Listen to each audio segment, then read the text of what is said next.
Bueno, yo traje a colación un poco el título de la ponencia, decía algo así como el Museo del Barro, ¿no? Y bueno, yo lo que voy a tratar de hacer no solamente es una presentación del museo, sino también un recorrido corto a través de este, digamos, de este concepto de museo que maneja el Museo del Barro. Por eso, no, por favor, te voy a ir diciendo cuando pase, ¿sí? La idea de que el Museo del Barro no es un museo es, bueno, una idea un poco disparadora nomás, ¿verdad? Para pensar ese concepto de museo. Por eso pensamos el Museo del Barro como un tercer espacio, porque, bueno, digamos, ¿por qué el Museo del Barro no sería, según esta premisa, un museo? Porque, bueno, si entendemos por museo ese lugar en el cual se guardan objetos, se cristalizan los significados, el Museo del Barro no pretende, digamos, y nunca ha pretendido, creo, entrar en ese significante de museo, en esa palabra, ¿no? Pero bueno, pero ¿qué nombre se le podría poner entonces? Vamos a ver la pregunta. Y pensaba que quizás se puedan limpiar algunas palabras, como muchas veces se han dicho varias personas, ¿no? Sacarlas de circulación, limpiarlas un poco y modelarlas para que se ajusten a lo que queremos decir. Por eso traigo a colación una cita de una profesora de antropología de la India, Veena Das, que dice que quizás no se trataría en estos casos de rechazar categorías occidentales o categorías que quizás no entren del todo en nuestras ideas, ¿verdad? Antes bien, dice, es señalar de que se ha iniciado una relación nueva y más autónoma con ella. O sea, es una relación más autónoma y nueva con ese significante y el significado de ese significante, ¿verdad? Que quizá haya estado demasiado tiempo arraigado en esta idea de cúmulo de objetos, guardar objetos y cristalización de significado. Eso que ven ahí es la construcción de la primera sala del museo. Eso tardó varios años en construirse, de 1972 a 1979 a 1984. El museo primero, como para que tengan una idea, el museo nace como una idea que se llama, digamos, tiene por nombre colección circulante, y que era una colección de arte gráfico que, como dice su nombre, circulaba por diferentes lugares y no precisamente académicos muchas veces, hasta alguna plaza por ahí estuvo. Y cuando esa colección circulante ya se agrandó lo suficiente como para necesitar ya un espacio, se empezó a pensar en un lugar preciso. Y fue este lugar que queda súper lejos, o sea, quedaba súper lejos de la centralidad de Asunción. La gente decía que se van a ir, la gente dice que está lleno de víboras y de sapos, ¿verdad? Etcétera. Es un lugar que hoy en día es una nueva centralidad, pero que no lo era en ese momento. Entonces, bueno, un lugar anegable, por ejemplo, que hasta hoy se inunda. Entonces, en esa espesura, digamos, no sé si ven que está lleno de árboles, etc. Abrir un espacio justamente para reconocer lo que no es infierno, ¿verdad? Y darle lugar. Después voy a ir, digamos, repasando algunas de las cosas, pero sobre todo para que más o menos se tengan en cuenta 4 años de construcción de una primera salita. Al mismo tiempo, en 1980 se abre una salita en San Lorenzo, cerca de Asunción, que ya se va a llamar Museo del Barro y que va a tener la colección de cerámica popular del Paraguay.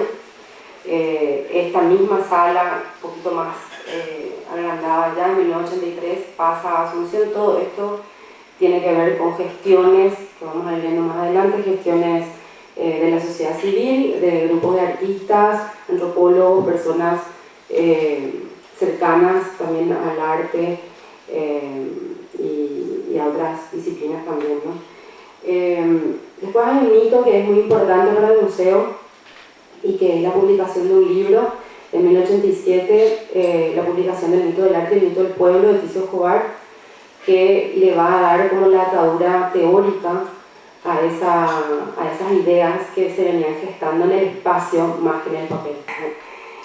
Y que no, también a mí me gusta mucho decirlo, siempre anudado al afecto. La creación del Museo del Barro se da también con una gran carga de afectividad. En este contexto hablo del museo como estrategia.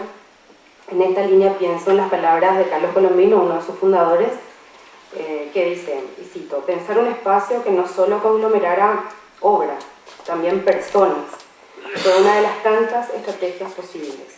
Esto hablando un poco de las estrategias de resistencia cultural dentro de un ámbito autoritario y de dictadura, ¿no? Esto favoreció a cierto espíritu de resistencia, sentir que la comunidad estaba conformada en primera instancia por nosotros mismos y que necesitábamos darle otra imagen al Paraguay, esa que desde nuestro deseo queríamos inventar. Luego esa instancia de comunidad se fue expandiendo, el círculo se fue agrandando. No sé si querés pasar por favor las diapositivas. Bueno, este fue el primer Museo del Barro, digamos, en 1980. La siguiente, por favor. Esto fue el segundo en 1983. La siguiente. Esta es la primera versión, la primera edición del mito del arte, el mito del pueblo. La siguiente. Y allí, bueno, ya justamente es hablar de ese círculo que se va agrandando y que va dejando entrar otras sensibilidades justamente para hablar de aquella palabra, ¿no? La siguiente. Siguiente. Pasa. Así es como se llega desde el arte, digamos, realizado por artistas eruditos, si podemos, no sé cómo llamarlo, de regambre occidental quizás, y personas involucradas con procesos políticos, derechos humanos, a pensar en el arte en el Paraguay desde un triple registro, desde el registro campesino, el indígena y el urbano. No sé si querés la siguiente y ahí dejamos. Ahí. El arte popular e indígena se inserta en una realidad que le es ajena. El museo no corresponde a una agenda, digamos, desde la visión indígena o campesina, pero sí creo que se inserta como gesto político, con el objetivo de lograr una visibilización en un lugar compartido, en un lugar de escena compartida. Me gusta mucho decir a mí que el Museo del Barro se empezó a escribir en un alfabeto que no es el alfabeto,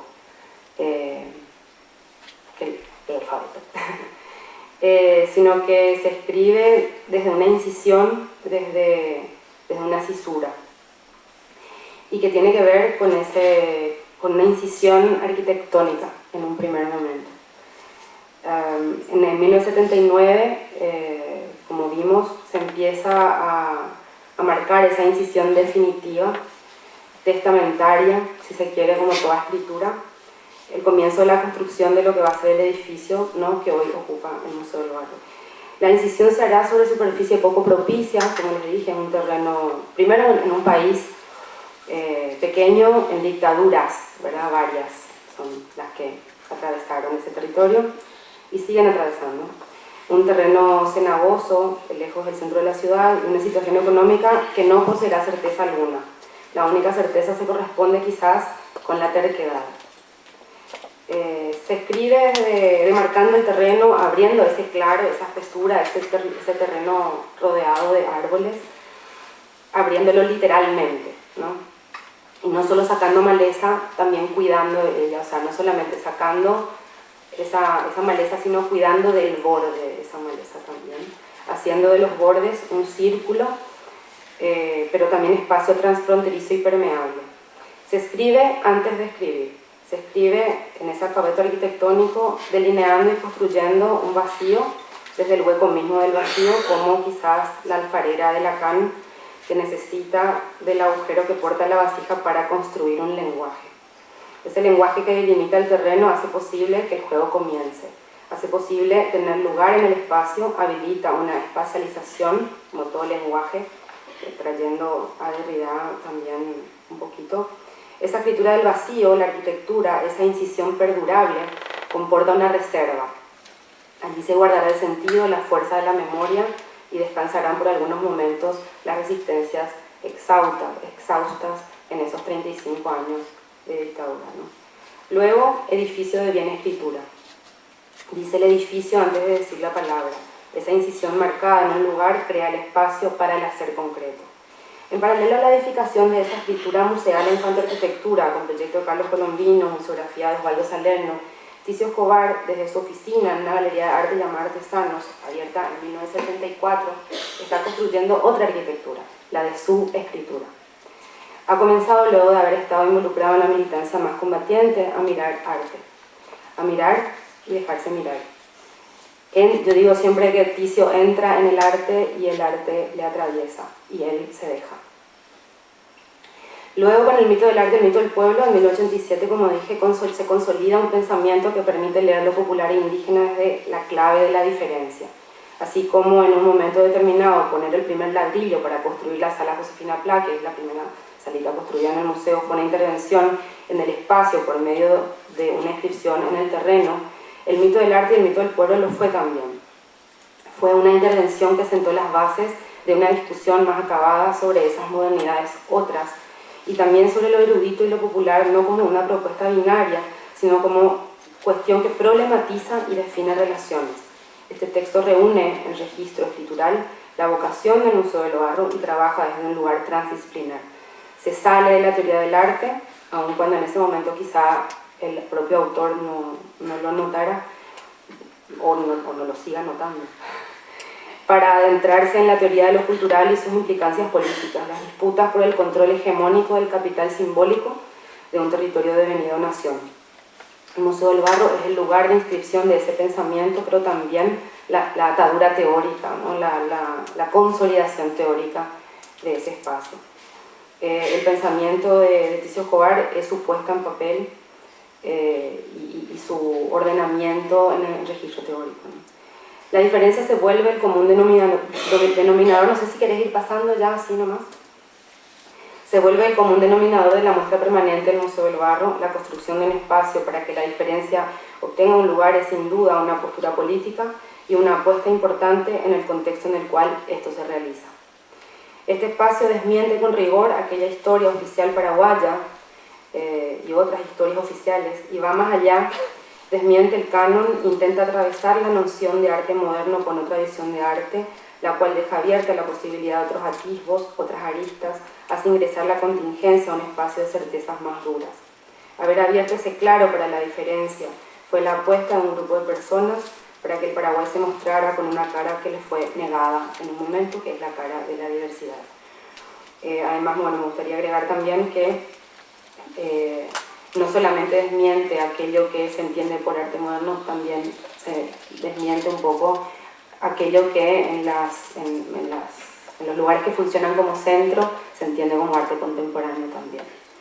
Este cúmulo de experiencias que conforman el perfil simbólico de otro Paraguay es el que el Museo del Barro intentó dar cuenta, primero quizá por instinto y luego de manera más programática, tomando este programa diversas direcciones y formas, llegando a desbordar el interés puramente artístico, estético, para tomar posturas que incidirán luego en instancias de intervención más política en la realidad y que pudiera cambiar ciertas cuestiones. Esto se da, por ejemplo, cuando el grupo del Museo del Barro ocupa luego también, no solamente desde este ámbito de micropolítica que podría llegar a ser el museo, sino también cuando este mismo grupo, a partir de la experiencia de esos años, pudo incidir en políticas públicas, en programas públicos en la Municipalidad de Asunción primero y luego en el gobierno central durante el gobierno de Fernando Lugo. Bueno, creo que eso es todo. Me dieron solamente media hora, 20 minutos, así que gracias.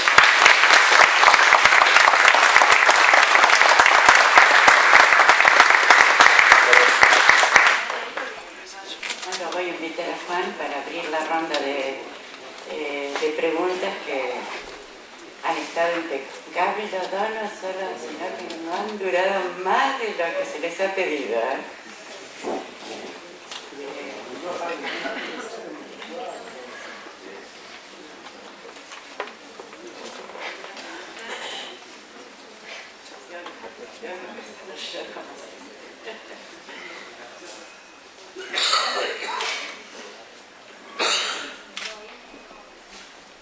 Bueno, la verdad me parece además que estuvieron muy en sintonía los dos en ciertos... Se correspondieron muy bien en la sucesión, porque empezaron a abrirse preguntas que se les podría hacer a los dos. Lía dijo hacia el final: esto no es arte moderno, no corresponde exactamente a lo que se entiende como arte moderno.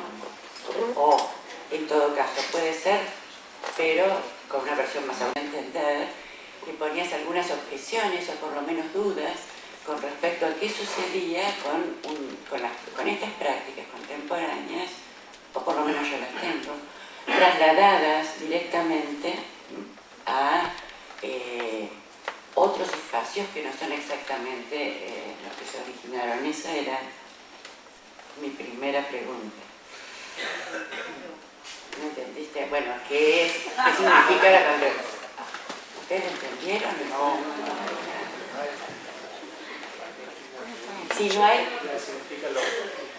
Si lo contemporáneo está definido bajo ciertas coordenadas en este momento, desde los centros en que se define lo contemporáneo, y ciertas prácticas artísticas son, digamos, difundidas por todo el mundo como el arte cutting the edge, y por lo tanto esta difusión obliga a entrar en un mercado determinado, también a las zonas locales. ¿Qué impacto tiene cuando esto llega a estos territorios? ¿Y cómo se plantan ustedes ante esa situación? En esta cuestión crítica que es, lo aceptamos, pero no tenemos cierta autonomía de aceptación. ¿Se entiende ahora? ¿Sí? Primera, tengo varios más, pero... Un poco lo que intentaba decir es, cuando yo cierro diciendo que no se emerge dos veces del mismo arte, tiene que ver un poco con esa línea. O sea, lo contemporáneo es también un territorio al cual accedemos o nos dejamos acceder, pero que ese acceso es muy difícil y seguramente incierto si no está acompañado de trabajo en redes, de comunicación, si no hay detrás un proceso también de investigación. Cuando yo mencionaba lo de las clínicas, y en cierto sentido, en alguna ocasión hemos pensado a esas clínicas como una suerte de proceso de evangelización hacia el interior del país, ¿no? Tiene que ver un poco con todo eso.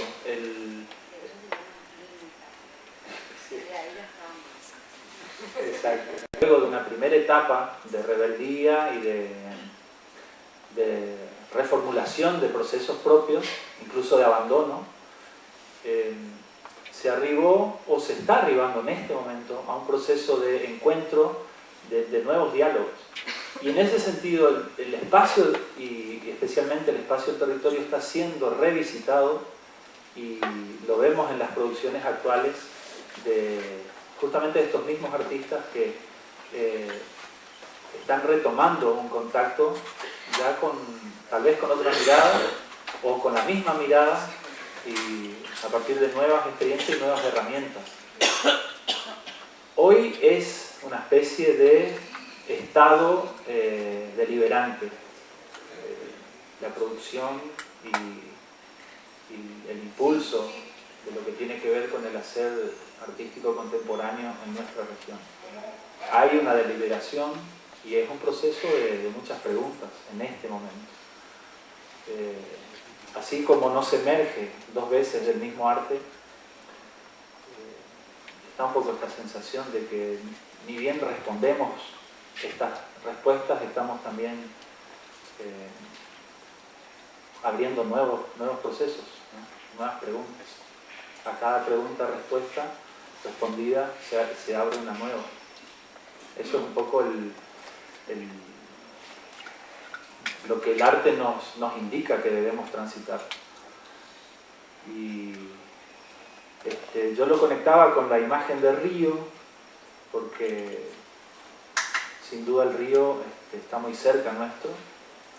Y yo no sé si le pido al operador si puede ir a la última imagen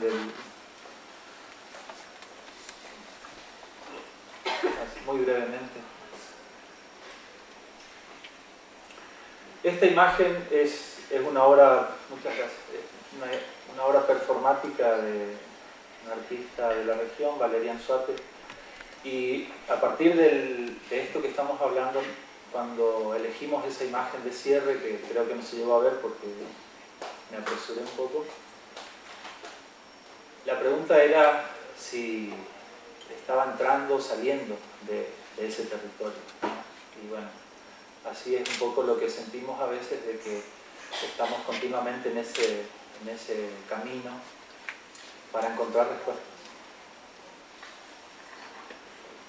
Bueno, lo que pasa es que eso que se llama arte contemporáneo, que en realidad define generalmente los centros, ¿verdad?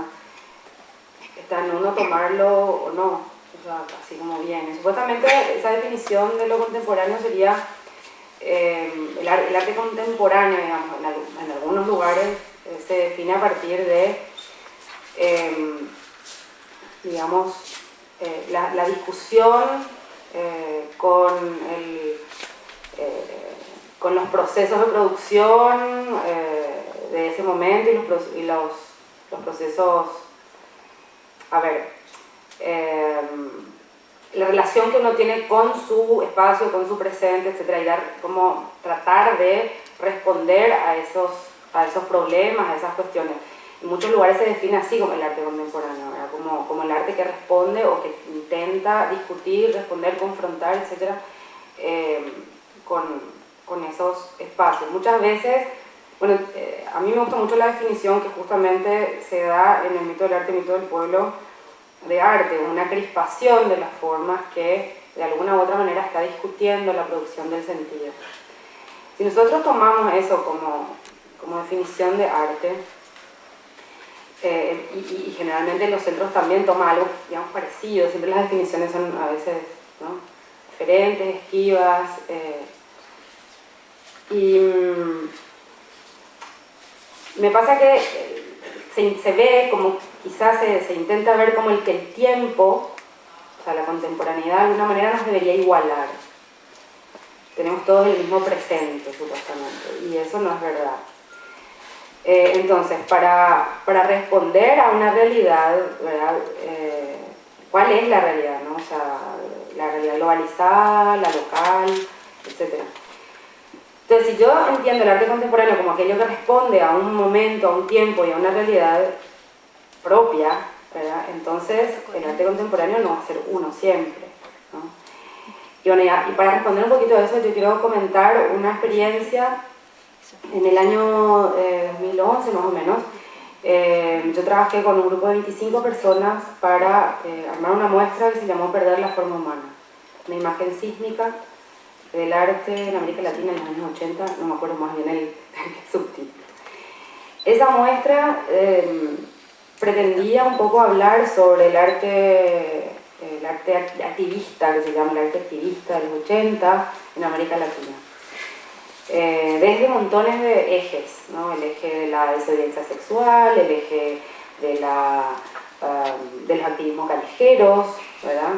De arte más comprometido, digamos, políticamente. Entonces yo me pregunté, ¿no?, ¿por qué siempre ese activar dentro de lo político desde el arte tiene que ser urbano? Pues no sé, ni siquiera se ve que podría llegar a ver otra cosa, ¿verdad? O sea, no hay ese espacio, no hay, o sea, uno tiene que abrirlo al espacio, ¿no? Entonces, lo que me propuse hacer es como un gesto de inoculación, ¿no? Como de inoculación, hablando un poco, a mí siempre me gusta hablar en términos parasitarios en ese sentido. Los parásitos, ¿verdad? Ustedes acá conocen la ura, ¿o no? La ura es una mosca que ataca al ganado o ataca al hombre, ¿verdad? En lugares en donde están vulnerables o hay una herida, ¿no? Yo creo que justamente el arte, esa definición de arte, como obviamente no es perfecta, no es lisa, no está exenta de aperturas y heridas, ¿verdad? Yo creo que se puede inocular. Yo creo que se puede dejar allí un huevito, ¿verdad? Para que después el llamado arte contemporáneo se encuentre parasitado por esta otra concepción quizá de lo contemporáneo. Entonces lo que yo hice fue presentar una propuesta que inocularía esa idea de arte. Entonces presenté un ritual indígena que Tiso Jobar había trabajado muchísimo y que es, creo que, piedra angular de mucho de su pensamiento, que es el arete guazú de los chiriguanos, también llamados guarayos, en el Paraguay, que también hay una fiesta muy parecida en la Argentina, en Salta, y también en Bolivia, ¿no? Es una fiesta que es, y sobre todo en Paraguay, es una especie, está en resignificación constante, son procesos súper contemporáneos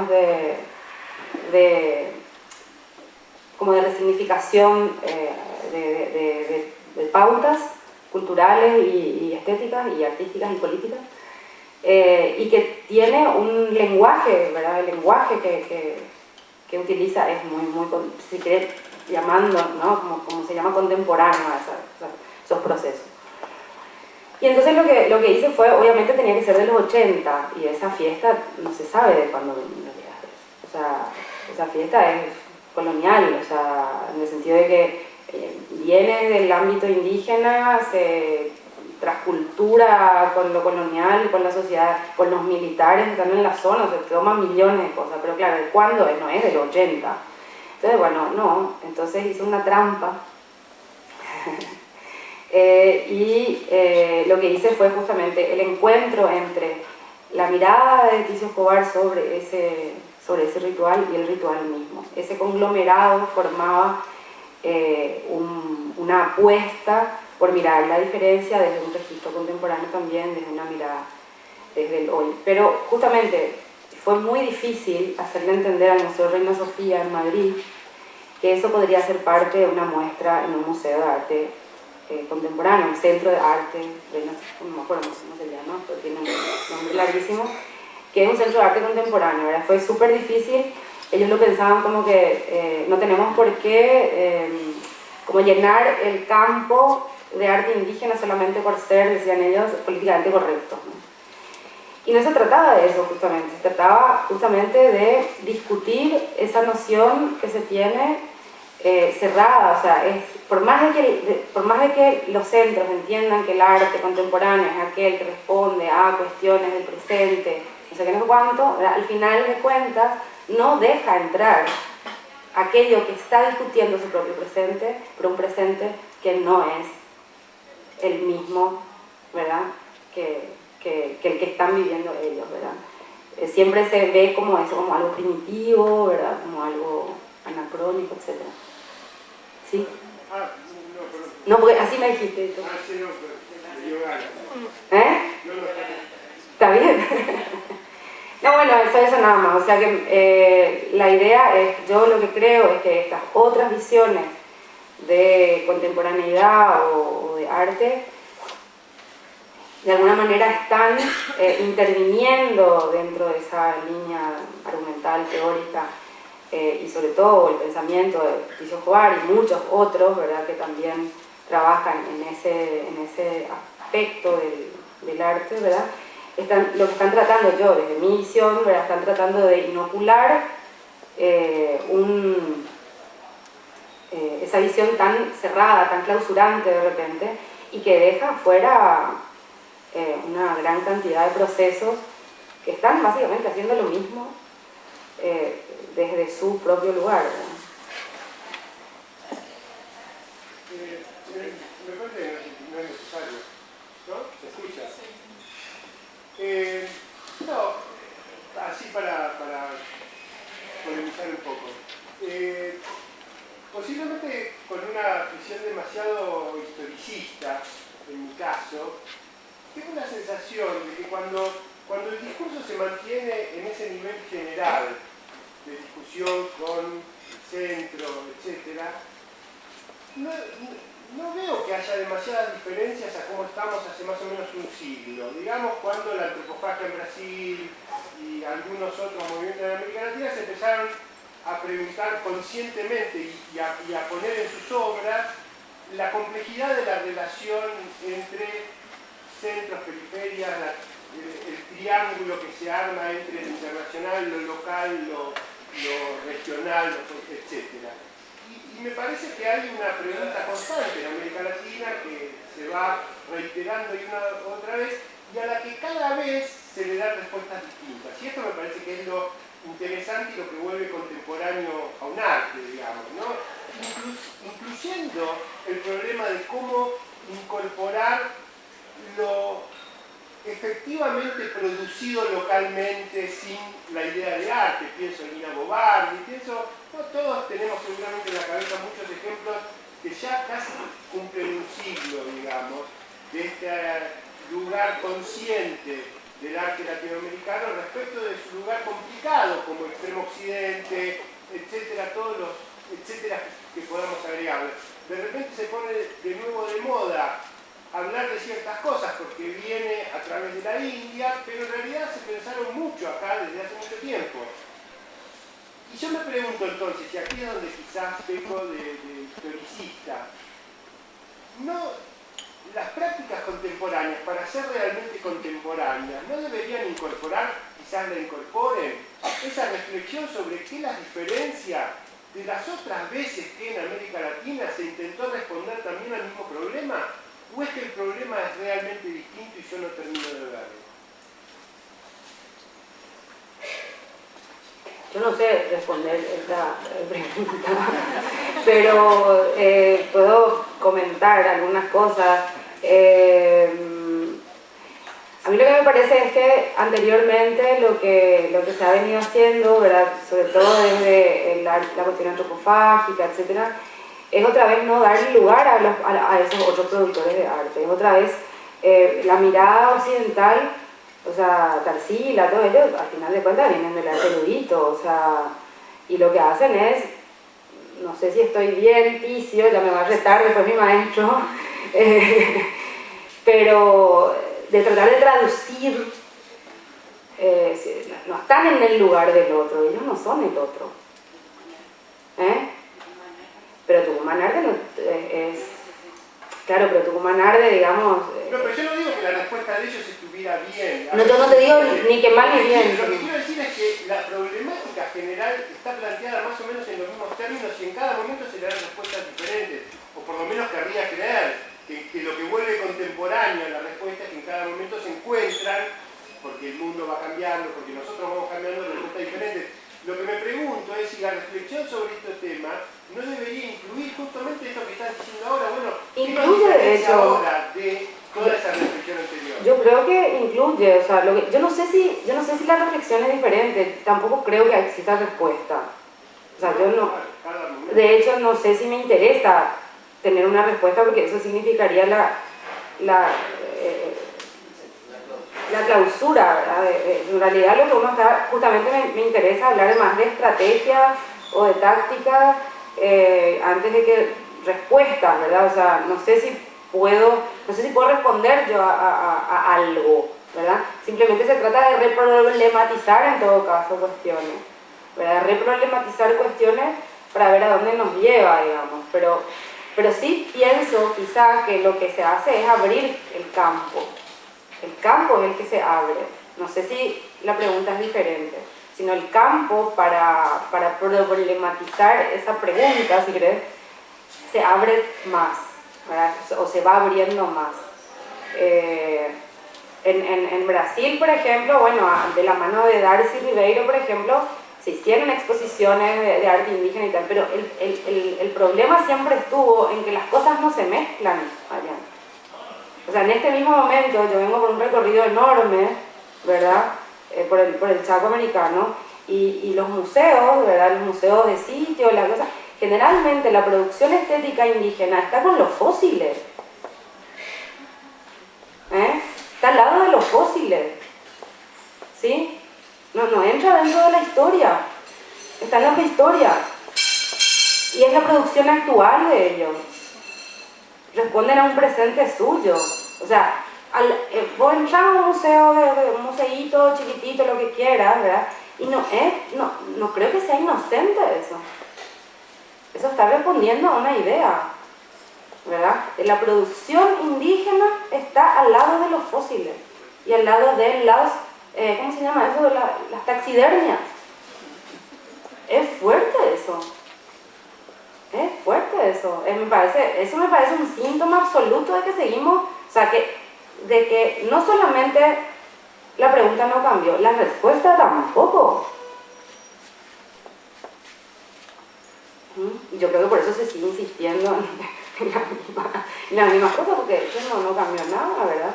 Esa cuestión, esa imposibilidad de un centro de arte contemporáneo a recibir unas máscaras indígenas realizadas en 1990 y que tienen incidencia absoluta en una cultura, no es que son la reproducción de algo del pasado, sino que están respondiendo a cuestiones del presente de otro, ¿verdad? Me parece que quiere decir que no solamente no cambia la pregunta, sino que en realidad no cambia nada. No sé, es una... Sí, yo agrego, no sé si voy a responder también tu planteo, pero algo que uno suele pensar tiene que ver con lo que nos cuesta también como sociedad incorporar tanto sea avances, por ejemplo en el arte, y si nos cuesta a veces incorporar los avances que se va haciendo desde la ciencia y desde el arte cuesta mucho más. Y nosotros que estamos por ahí más ligados yo personalmente a lo visual, al arte visual, a veces tenemos ejemplos muy concretos cuando vemos producciones que, por ejemplo, si viene en las letras, si viene un estudiante y presenta un práctico que se llama la LEP, inmediatamente va a haber referencia, ¿no?, respecto de lo que hubo antes y que tiene que ver con eso. Sin embargo, cuando hay una producción donde tal vez es un paisaje, se pasa a un plano de legitimación, ¿sí?, y no se produce un desarrollo, una discusión respecto de que también ese paisaje antes fue planteado. Entonces, esta cuestión la encontramos a diario, de que cuando hablamos de estas situaciones que tienen que ver con lo contemporáneo, tiene que ver con mantener activa una actitud de pensar dónde estoy, si mi paisaje contiene o no una antena de una red celular de telefonía, dónde me sitúo con eso, ya nos cambia, nos da un registro. Entonces, creo que está presente el tener en cuenta lo que estuvo antes y las sucesiones que se van dando. Pero tal vez la conciencia de ese estar anterior no se ejerce con tanta fuerza. A la música.